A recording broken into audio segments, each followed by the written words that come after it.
It's Child Passenger Safety Week and a good reminder about how to keep kids safe in vehicles. Car crashes are still a leading cause of death among kids, with more than 1,000 dying in crashes in 2023. Of those, 64% were not appropriately buckled in or in car seats.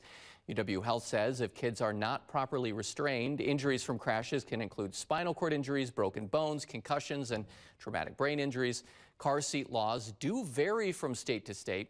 You can find Wisconsin's safety requirements on the DOJ's website.